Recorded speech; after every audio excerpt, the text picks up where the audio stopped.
Aloha and good afternoon. You're watching This Is Now. Hawaii's Attorney General has released Phase 1 of the highly anticipated independent investigation into the Maui wildfire disaster. Yeah, this report conducted by the Fire Safety Research Institute includes a fact-based timeline of how the Lahaina fire unfolded and how state and county governments responded. Here's a portion from a press conference that just wrapped up. This picture here was taken at 9 o'clock. Just after 9 o'clock, and you can see it's several hours before the Lahaina PM fire took off. And this is the traffic on Lahaina Luna Road coming westbound. And so the image is taken looking eastbound, and you can see those vehicles stacked up in line trying to go either north or south out of town. And the reason for that is because there was no power to control the traffic signals. As the infrastructure was damaged, as the buildings were damaged, and now the fire was raging, it created an opportunity for the fire to run very quickly through the community. So as an object burns and it begins to come apart and it's influenced by both the fire plume itself as well as the wind, pieces or particles break off of the burning object, are able to be carried by the wind, and then deposit somewhere else and possibly ignite what we call a spot fire. Now, this report is part 1 of a 3-part investigation. Phase 2 will be the analysis. That's expected to be released at the end of summer. Phase 3 will have safety recommendations. That is expected to be completed by the end of the year. We're going to have more on this story on later editions of Hawaii News Now, including reaction to the report from Maui. And turning now to national news, the Democrat-controlled Senate has voted to adjourn the impeachment trial of DHS Secretary Alejandro Mayorkas on a party line vote of 51 to 49. The Senate Majority Leader said moving forward with a trial would have set a dangerous precedent. Republicans accused Democrats of voting to bypass their constitutional duty. Natalie Brand has more from Capitol Hill.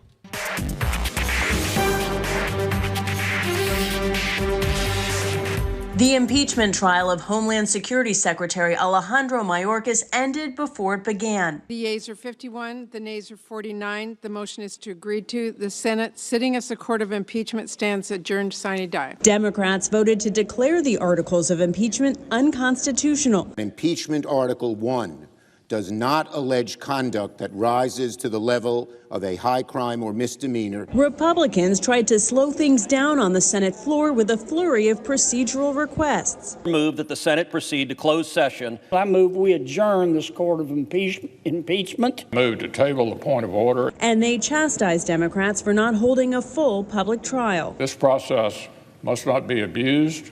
It must not be short-circuited. History will not judge this moment well. House Republicans who voted to impeach Mayorkas in February accuse him of breaching public trust and not enforcing immigration laws, leading to a record number of migrants at the southern border. When I go home and across this country, the voice of the people is very clear.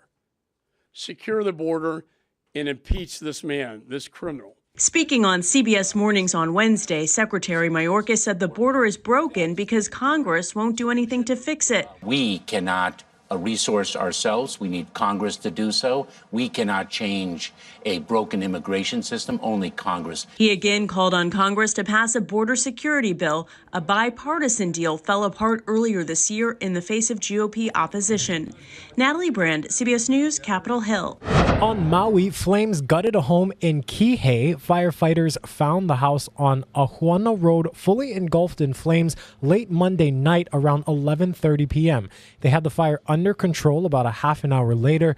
No one was hurt, but the fire did displace 3 people. The cause is still unknown, and the early damage estimate is $115,000. On Kauai, Jacob Saylor is now in jail for a deadly crash on the Garden Aisle. KPD says the 43-year-old allegedly struck 56-year-old Christopher Harm last Thursday night on Kahuna Road in Kapa'a. Saylor is facing a negligent homicide charge. Bail is set at $500,000. Kapi'olani park is now cleared after a small aircraft made an emergency landing there Tuesday afternoon. The 2010 Piper Sport was taken on a flatbed around 9 p.m.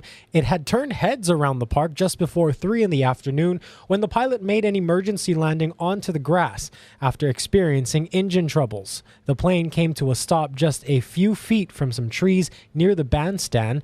Witnesses say the young man and woman on board appeared shaken but were unharmed. A flight tracker shows that the aircraft left H&L at 2:20 p.m. in the afternoon, headed towards Maui, and then turned around. HFD says the aircraft suffered engine problems.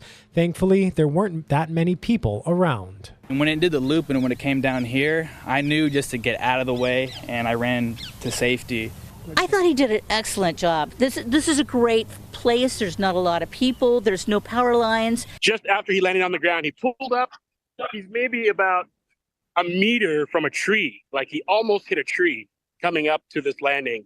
And I caught the last maybe 2 feet of him stopping as I'm looking over the hill in disbelief. The aircraft is registered to Bell Pacific Air based in Haleiwa. The two people on board spoke to authorities but declined to speak on camera. And we're continuing to follow developing news today. Alaska Airlines flights are back in the air after an hour-long ground stop. It started around 4:30 a.m. Hawaii time. The airline says there was an issue while updating a company-wide system, and they requested a stop on all Alaska and Horizon trips. Flights resumed in about an hour. It's still expected to cause ripple effects throughout the day on Alaska and Horizon schedules. Make sure to check your flight status if you are planning to fly with those airlines today. According to FlightAware.com, there are 11 Alaska Airlines flights delayed at the Honolulu airport as of this morning. Dual congressional hearings today revealed shocking allegations of lapses of safety controls at Boeing. Ivan Rodriguez breaks down the testimony. Boeing feeling the pressure as current and former employees join a panel of witnesses testifying before a Senate subcommittee about what the hearing title called a broken safety culture at the company. I'm not going to sugarcoat this. This is a criminal cover-up. Sam Salapur, a quality engineer for Boeing, says when assembling the fuselage on 787 aircrafts, gaps between pieces were left too wide, creating stress which could lead to fatigue and failure over time. I want to make clear that I have raised these issues over 3 years.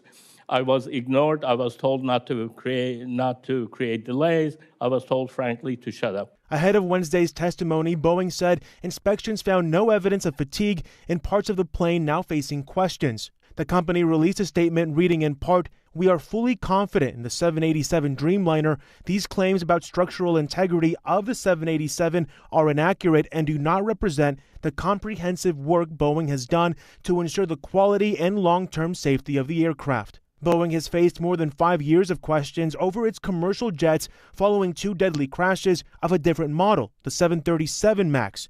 January's door plug blowout aboard an Alaska Airlines flight added to the pressure. In an earlier hearing Wednesday, a panel of experts informed Congress of a series of recommendations they have made to the FAA for how to fix the issues at Boeing. There needs to be an environment of psychological safety. They need to learn from that and communicate it and pass it on. I'm Ivan Rodriguez reporting. The Navy has removed 99% of the AFFF fire suppressant from the Red Hill bulk fuel storage facility. That's just over 1,000 gallons. In 2022, 1,300 gallons of aqueous film forming foam spilled at Red Hill. In addition to the suppressant, the Navy must still remove 32,000 gallons of residual fuel and sludge from the pipelines and storage tanks. Meanwhile, Red Hill may not be the only military fuel storage facility with management and oversight problems. According to a recent released audit, the Inspector General of the Department of Defense announced that the majority of the DoD's fuel storage did not meet the requirements for staff visits. The audit found that of the DoD's 591 bulk fuel facilities, 540 did not perform or did not provide evidence of required staff assistant visits. That is more than 91%. The DoD recommends that the logistics agency take steps to ensure adequate staffing for the sustainment, restoration, and modernization projects. HPD officers found this slithering surprise while making a welfare check in Waipahu. The Department of Agriculture tells us the 3.5-foot-long ball python was discovered Saturday in a home of a man who'd passed away. Ag inspectors were dispatched to the scene and took custody of the non-venomous reptile. It's now being held at the plant quarantine branch, and the incident's been forwarded to the Attorney General's Department for investigation. Lots of folks in Butte, Montana couldn't believe what they were seeing on Tuesday. A circus elephant got loose and was wandering the streets. This photo shows the pachyderm eating grass behind a business.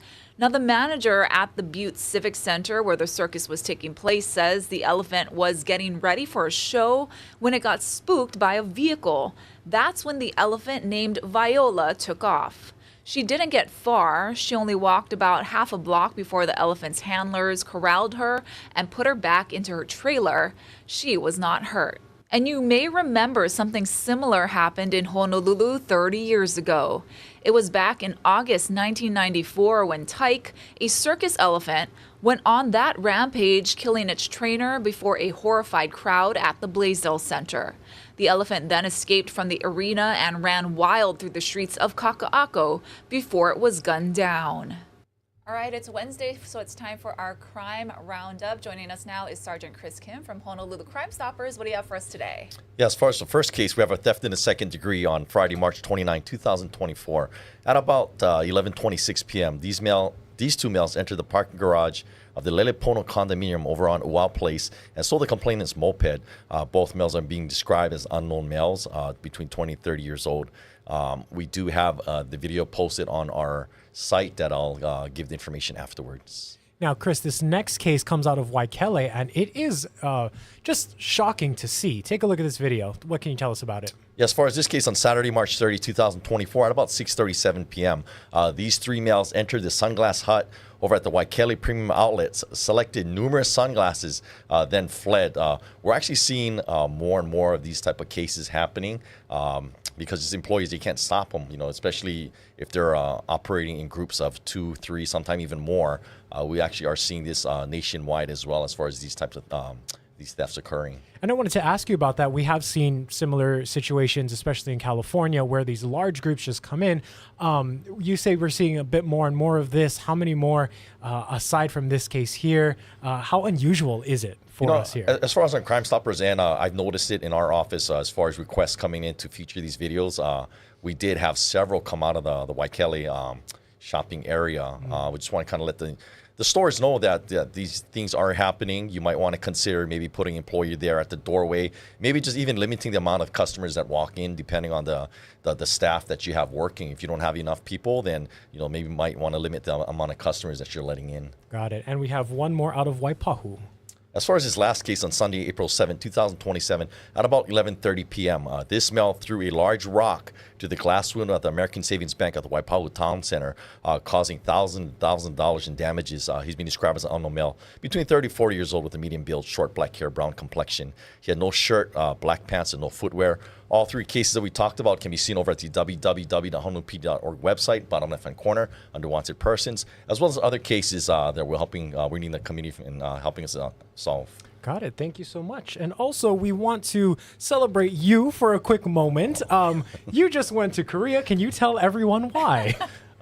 Yeah, so April 5th was my birthday, and I try to make it a habit. Happy birthday. Thank you so much. I try to make it a habit every year, just kind of celebrate my birthday by just taking a quick vacation. Unfortunately, this year I was able to go visit some friends and family over in Korea. Oh my gosh, look at that. And I just did a lot of eating and traveling and sightseeing, just spending quality time with some special people. And I also had actually my friend right there. He recently retired, Sergeant Freddie DeGala. He flew up with his family, just spent a couple days with me up there as well. So thank you so much. Real quick, what was the best thing you ate while you were there? That's so Everything? hard. Everything there is so good. I'm a big fan of Korean food. Just everything, the people, the culture, everything about it, I really love. I highly recommend everybody out there to go and visit Korea sometime. Yeah, well, it's definitely on my to-go list. I know, Ash, you have been there once before. But only for like 2 days. I need to go back. Yeah. for a much longer trip. Thank you. Happy birthday to Thank you. you. And once again, if you know any tips on those crimes that he mentioned, be sure to call Honolulu Crime Stoppers 955-8300. Let's send you live outside for a look over sunny Honolulu. It is a nice Wednesday here. Stay with us right after this short break. We'll have more news and weather.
How's it on this Wednesday? The weather's looking fantastic for the next several days. No significant storm systems anywhere close to the state. So we will see, though, some stray showers from time to time. Slight increase in showers expected today through tomorrow, favoring windward sides, but leeward side should be mostly dry. And the winds will be shifting. Northerlies this morning, switching to the north and the northeast by later this afternoon through tonight. And from tomorrow on, we'll have trade winds at firm speeds all the way into the weekend. So it's going to be a standard trade wind weather day, but the winds will be out of the north this morning, so a cool start to the day. Lots of afternoon sunshine, high temperatures running into the low 80s. And again, don't rule out a stray shower, mainly for windward areas. And the surf is on the way down, but still some sizable waves expected up on the north shore, and some sizable waves for the south shore, overlapping swells with some really good conditions for south shores. So for the next 7 days, the weather's really not going to change very much. The winds will shift a little bit. Northerlies this morning, switching to northeast, 10 to 20 miles an hour, all the way going into the weekend.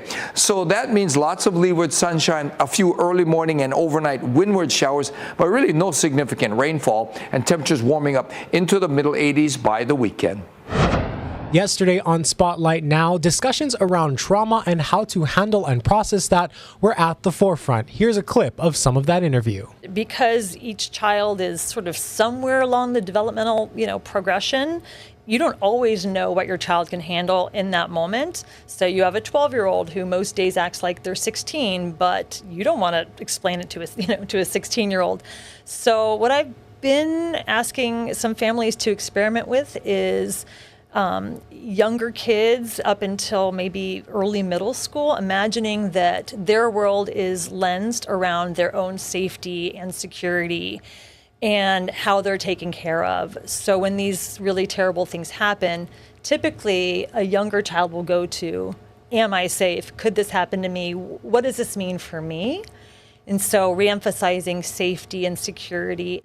When was the last time you picked up a good book? Our Casey Lunn has a look at a bookmobile here on Oahu. Aloha and happy National Bookmobile Day. We're here with Hawaii Literacy. One of the cool things about their bookmobiles, other than just the service they provide, they have special place-based literature, Hawaii stories.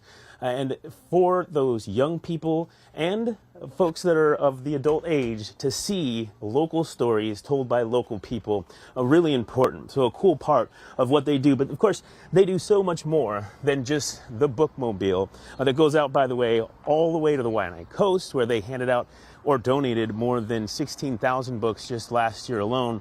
They also have a bookmobile on the Big Island, on the Kona side. But we're also talking a little bit about some of the other things that they do. And Jill Takasaki Field, excuse me, is the executive director of Hawaii Literature. I want to thank you for being with us today, and I just want to ask you a little bit, first of all, about the bookmobile itself and the importance of getting the literature, like those place-based books, to especially young people in underserved communities. Well, definitely, our bookmobiles are really important because it provides access to books and out-of-school time support in communities where there might be barriers to being able to access both of those things. Or in places where maybe a parent or caregiver is one of the 1 in 6 adults with their own language barriers. So. And you do all kinds of fun stuff too, and I think we have some video of a recent event in March where UH athletes were reading to young people. Tell us about some of those other opportunities that you guys have through Hawaii Literature. Yes, well, we have a great group of volunteers that come and support our community, including the UH volunteers, so it was great to have them with us. The students just love being able to read with or read to the student athletes that were out. So it's really important, I think, it's part of creating the love of learning and joy of reading. I want to ask you one more thing before we go, and this was a special story that we told earlier on Sunrise today. We met Wa Chavez, who is the English language learner, the digital literacy manager. Tell me about his role and how wonderful that is, that he's able to help people from different generations, different countries that are here, communicate. Yeah, so the 1 in 6 adults that I mentioned that has very low levels of literacy includes people that are in his classes. So whether it's ESL classes or EL classes, digital literacy workshops, or just one-on-one tutoring that we provide. It's all about helping people connect to a tutor or other resources they need so they can empower themselves to achieve whatever they want, whether it's, getting a new job, going back to school, getting their GED. Or health services, anything. Yes. Well, very well put. Jill, I want to thank you. I want to ask you really quickly before we do go, what this organization needs from the community to do what it does for the community. Well, like lots of nonprofits, I mean, we can't do it without the support of the community. And so in honor of Bookmobile Day, we're hoping to raise $20,000 this month so that we can say yes to other requests that we get for the Bookmobile. We're not always able to, Yeah, I imagine there's a limit to what you can do. So if you can help out, please do. I know that you're also hiring drivers, need volunteers, all that kind of stuff. If you want to get linked up with Hawaii Literacy, we have all their information on our website. Just go to hawaiinewsnow.com. For now, we'll send things back into the studio. We're just 100 days away from the opening of the Paris Olympic Games. U.S. Olympians and Olympic hopefuls are in New York this week for the 3-day Team USA Media Summit. Returning to an in-person event for the first time since 2017, the summit features some 100 athletes. The Summer Olympics will bring together 10,500 Olympic athletes from 206 countries, while just weeks later, Paris will play host to 4,400 Paralympic athletes.